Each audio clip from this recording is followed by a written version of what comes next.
Cool beans. Little dust, not much. Well, as you can see, I'm working on it. We got her from a blank to almost a finished handle. I still got some refining to do on how, oh, come on up here. On how refined I want it before I halved it. Yeah.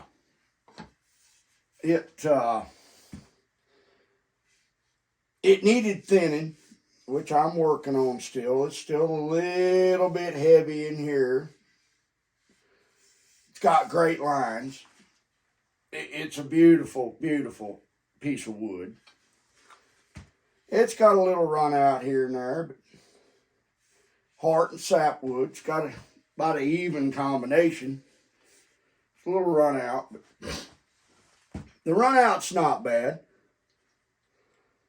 I'm just refining on it a little bit. Trying to get it down to where I feel comfortable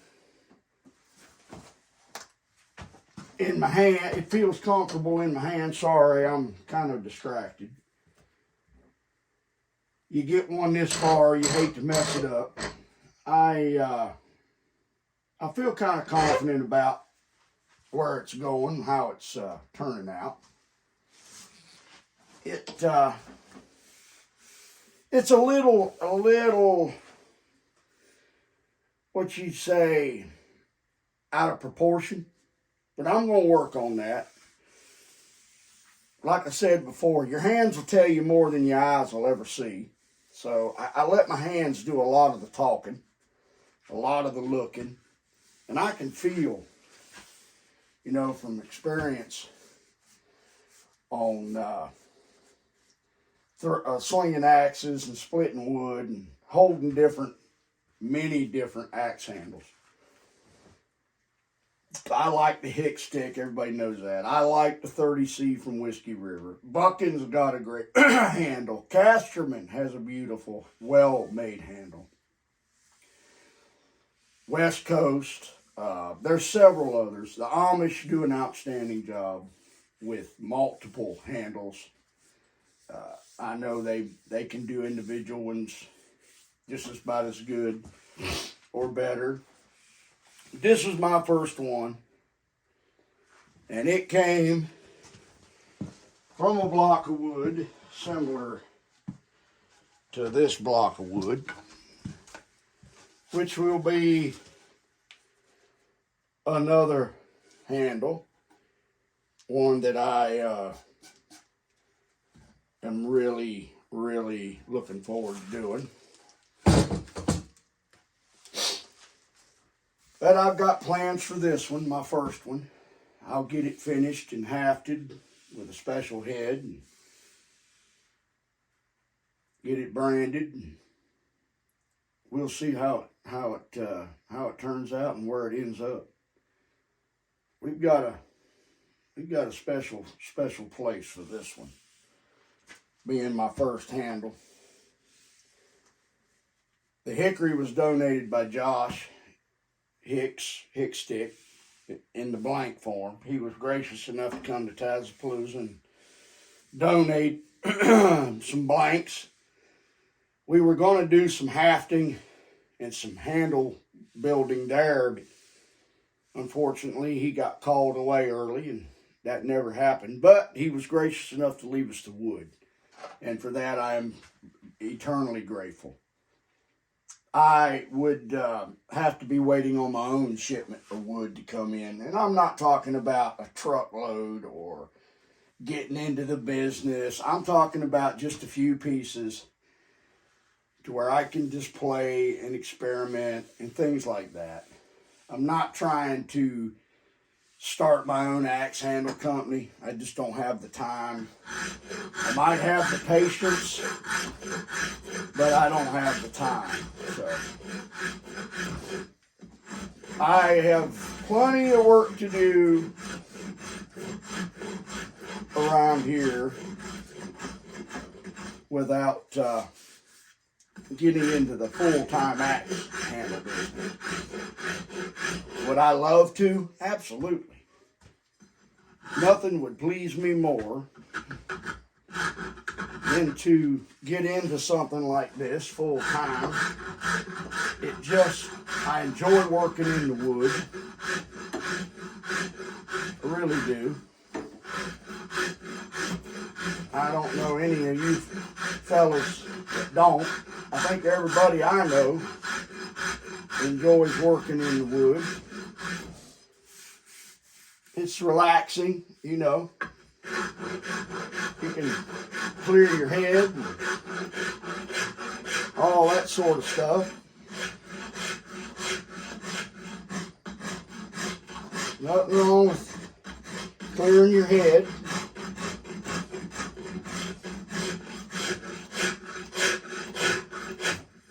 But this is the process. It's just taking wood down, getting the shape you want and the feel you want, making sure everything's even.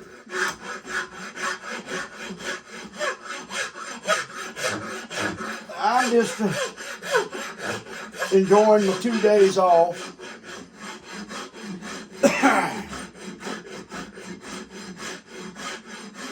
I really enjoy coming down here and working with my hands.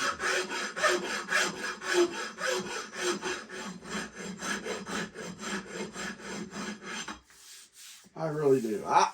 This handle is going to be really, well, unique. It's not going to be like any other handle you've ever held in your hands, and it's not going to be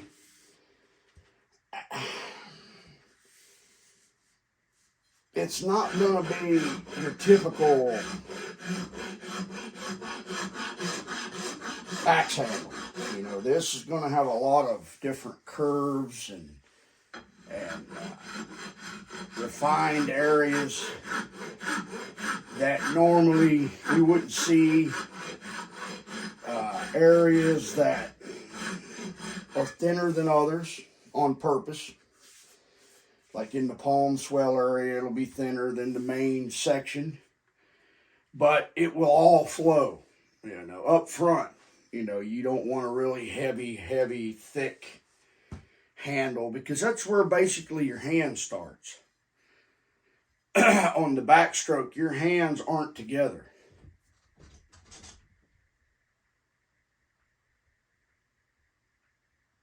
Hello.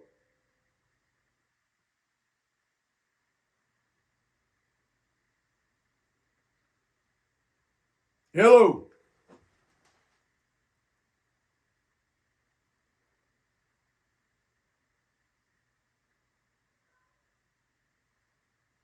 Huh. I'm home alone, so when I hear stuff creaking, kind of gets my attention a little bit. But yeah, your hands, a lot of people starts in this position. Your hands will be apart. When you come down and knead the wood, then your hands come together. So obviously you want your hands or hand to transition down the handle in a smooth, fluid motion. You don't want any hang-ups, because then you find yourself out of rhythm, you get out of time. You want it to be a smooth transition. So that's what I'm working on now. I'm trying to get the axe to transition well in the hand. You know, you don't want something you can't hang on to or don't feel comfortable from the start. So that's what we're doing now, is we are refining the curves and the lines and really dressing things up a little bit, making everything flow. So what I'll do is keep working on this. When I get to where I'm sanding on it, I'll bring y'all back and you can tell me what you think in the comment section.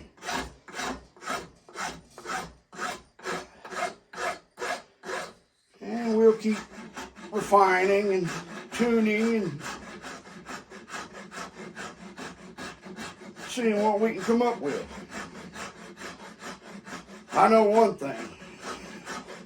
I don't know if I'm supposed to say this or not, but there's a hick stick coming out, number 2. The chick stick's coming out from Josh Hicks and his wife Megan.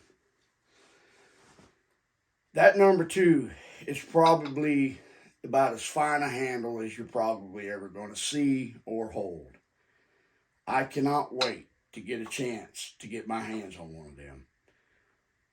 I think it's an amazing handle from an amazing man. So y'all stop over there and check that out. I'm telling you, that man knows axes and he knows wood. There's just a few. You know, he has that gift to where he can read a piece of wood. Casterman, that guy can read wood like nobody. There's some good people out there. I mean, better than me. But like I said, this is just my first curved handle.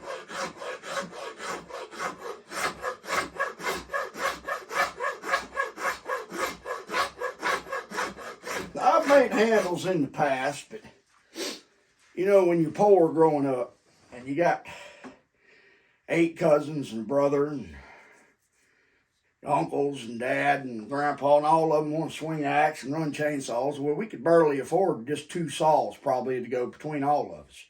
So the old men run the saws and the young men done all the splitting and stacking and toting.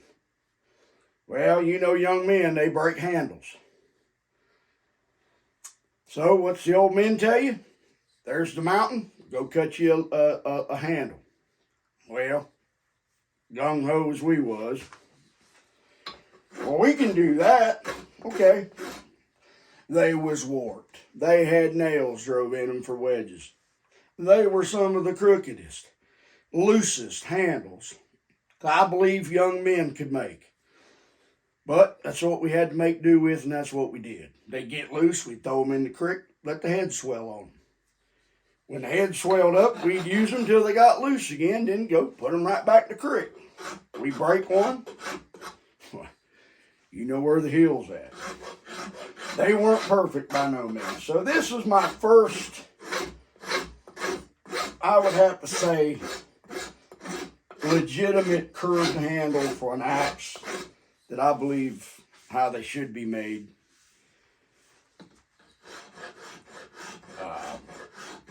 I'm trying not to pull all, you know, I'm trying not to leave nothing out on this handle. I'm taking a lot of things that I've seen in other handles and different feels and looks and lengths and dimensions. I'm trying to put it into one handle. Is it going to be perfect? No. But it'll get in the hands of some men that have swung axes in the past and still do and know exactly what a good axe should feel like. And they'll tell me what I need to do different. Because I'm sure there'll be some changes that need to be made. Different things that I could do better. I'm always willing to learn. And I believe if a man's willing to learn, well, he's got half of it whooped. Never stop learning. That's kind of the line I'm looking for right there. It fits the hand very well. There'll be a nice smooth transition. Of course, all this gets reshaped. Yeah, we're getting there. I'll bring you back. Appreciate you. Watch Top Knot. All right.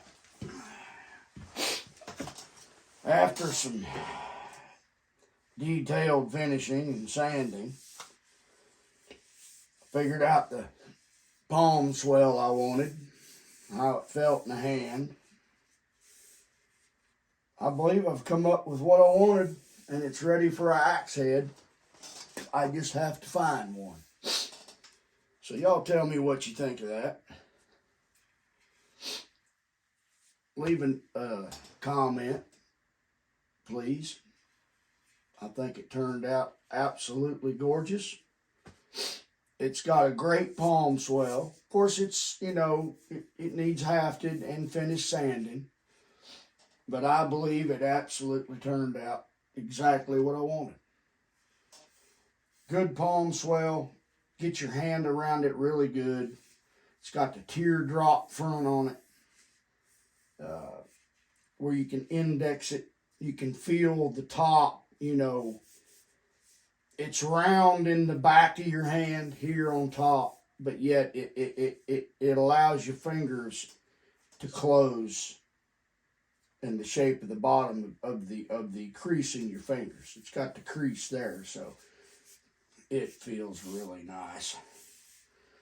Ended up being, well, I left a flat on the bottom for hafting, but it ended up being,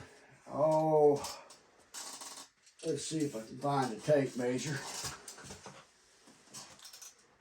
I don't know what I did with it. Of course I don't. When I need it the most, I have no clue where it's at. So, there it is. Found it.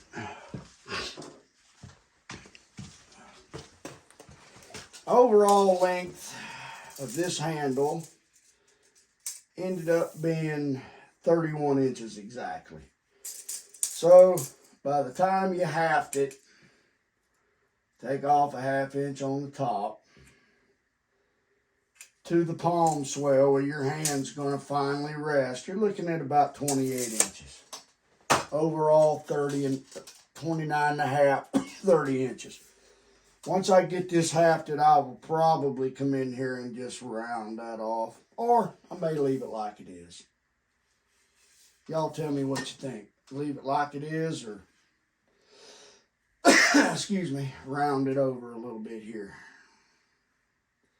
I don't know. I kind of like that arc, but that's kind of nice too. Awesome. Tell me what you think. Y'all watch Top Knot. God bless you. Now we'll go back to making knife sheaths. Always doing something here in the old shop. Yes, we are. First handle. It's got a little crook in it, but you know what? I think I can live with a little crook. And I hope down the road somebody else can too. So I'll get an axe, come in here and finish sanding and hafting, and I'll put my brand on it, and we'll see where it ends up. Y'all be safe.